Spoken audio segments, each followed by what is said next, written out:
Hello friends, welcome to my channel. હું ભાવના લદાવાલા. આજે તમારા માટે લાવી છું પાપડનો ચેવડો. આ પાપડના ચેવડા માટે તમને હું એની સામગ્રી કહી દઉં.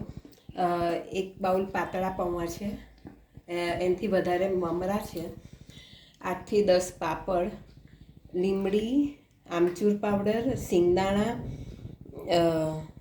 મીઠું, હળદર, મરચું, ફુદીના પાવડર, હિંગ, ઝીણી સેવ અને દળેલી ખાંડ.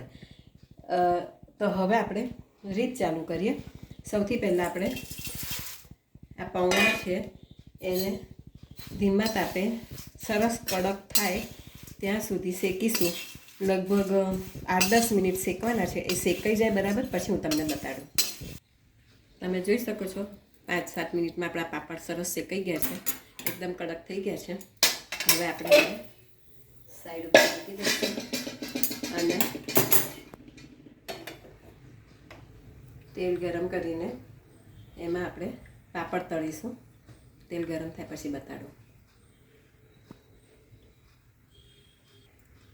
જો તેલ ગરમ થઈ ગયું છે એટલે હવે આવી રીતના બધા પાપડ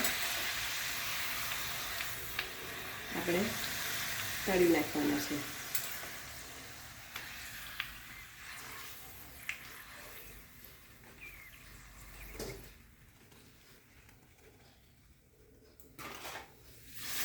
આ બધા પાપડ તળાઈ જાય પછી હું તમને આગળ બતાવું. જો આ પાપડ આપણા બધા તળાઈ ગયા છે એને આવી રીતના તોડી નાખવાના છે. બહુ ભૂક્કો ના કરશો, બસ આવી રીતના રાખવાના છે. હવે આપણે મમરા તળી નાખીશું. મેં કાણાવાળા કાણાવાળો ટોપો રાખ્યો છે. એની અંદર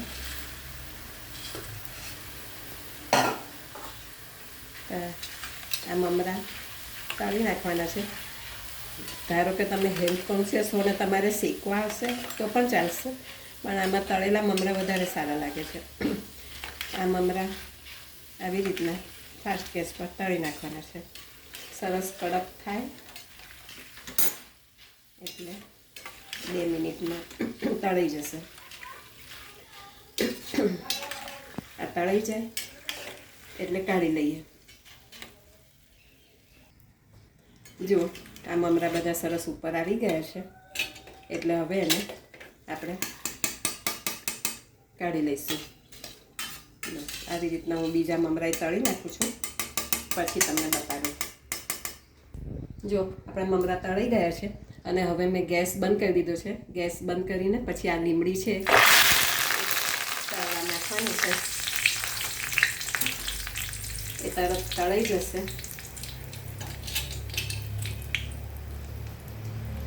બસ પછી આને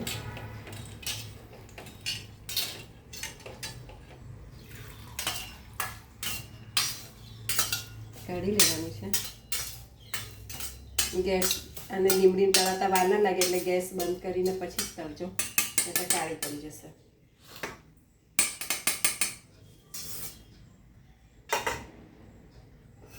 હવે આપણે બધો મસાલો ભેગો કરીએ. હળદર 1 ચમચી છે, મીઠું તમે મમરા અને પૌવાના ભાગનું જ નાખજો, કારણ કે પાપડમાં ને એમાં તો હોય છે મીઠું. મરચું, આ ફુદીના પાવડર છે, તમારી જોડે ના હોય તો ચાલશે, અને આમચૂર પાવડર અને હિંગ. બસ આ બધું મિક્સ કરી દેવાનું છે અને પછી હું તમને આગલી પ્રોસિજર બતાડું. જો આ મેં મોટી કઢાઈમાં થોડુંક 5-6 ચમચી તેલ લીધું છે અને હવે એમાં તેલ ગરમ થઈ ગયું છે. હવે એમાં આપણો જે મસાલો તૈયાર કર્યો છે એ નાખી દઈશું.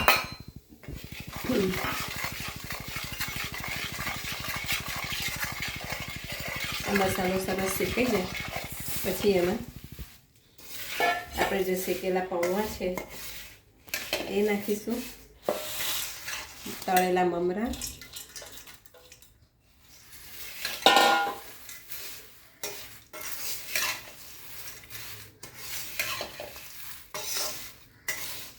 મેં સિંગદાણા તળેલા અંદર નાખ્યા હતા અને હવે ઉપરથી આપણે ઝીણી સેવ નાખી દઈશું એક બાઉલ.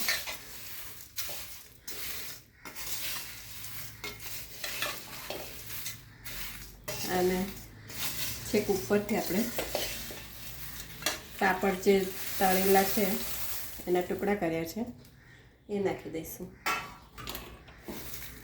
હવે આને ગેસ બંધ કરીને બરાબર મિક્સ કરી દઈએ.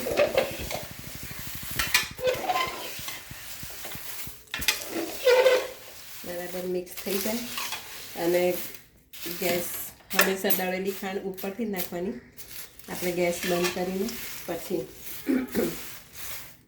એટલે હવે આપણે ઉપરથી દળેલી ખાંડ નાખી દઈશું અને બરાબર મિક્સ કરી દઈએ એટલે સરસ તમારું પાપડનું ચવાણું તૈયાર થઈ જશે. આ પાપડનું ચવાણું બહુ જલ્દી થઈ જાય છે અને લાગે છે પણ બહુ સરસ. તો તમે આ પાપડનું ચવાણું નક્કી ટ્રાય કરજો. જો તમને મારી આ રેસીપી પસંદ આવી હોય તો પ્લીઝ મને સબસ્ક્રાઈબ જરૂરથી કરજો અને બેલ બટન દબાવજો. Thank you.